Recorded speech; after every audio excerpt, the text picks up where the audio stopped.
CTV National News with Lisa Leflam. Good evening. We begin tonight with the bottom line on what Senator Harb really owes Canadian taxpayers. The former Liberal was already supposed to pay back $51,000 for housing expenses he shouldn't have claimed. But after some digging into his past, the Senate revised that figure a lot higher.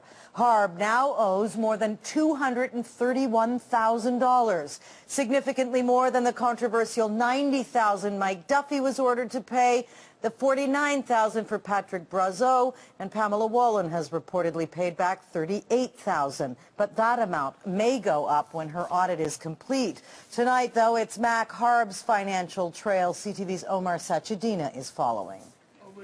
News of the spending bombshell came from the chair of the committee investigating senators' expenses, David Tkachuk. What I got tired of not revealing it, and I got so many questions about it. And since all the other numbers already leaked out by the opposition, that's what the number is. As CTV News first reported, Senator Harb's improper expenses totaled upwards of 6 figures, and today a precise breakdown: almost $180,000 in living expenses and more than $52,000 for invalid mileage. Both amounts include interest and date back to claims made as of 2005.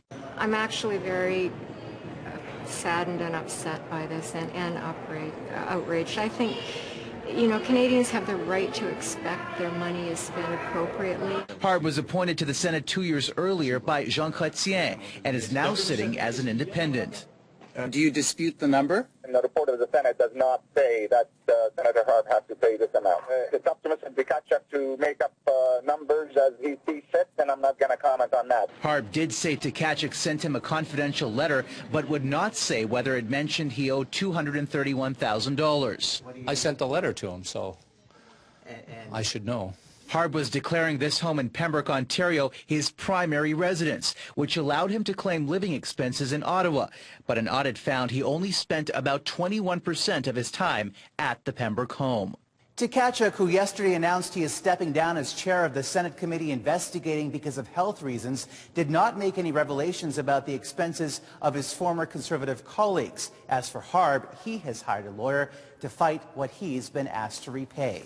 Lisa? Okay, CTV's Omar Sachedina in the foyer of the Senate tonight. And if you want to hear more of Harb's explanation about that $231,000 figure, you can find the rest of Omar's telephone exchange with the senator posted on our website at ctvnews.ca.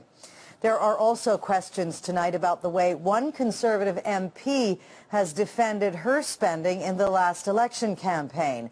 Elections Canada is reviewing personal expenses made by Eve Adams. Adams says her 2/3 of her claims were for childcare, but documents filed with Elections Canada put the childcare figure at $0. Adams says $1,800 paid to a woman who invoiced using the same address as a hair salon was also looking after her son. Late tonight, Adams' estranged husband, who worked on her campaign and says he filled out those forms, told CTV News the $0 was, quote, a clerical error.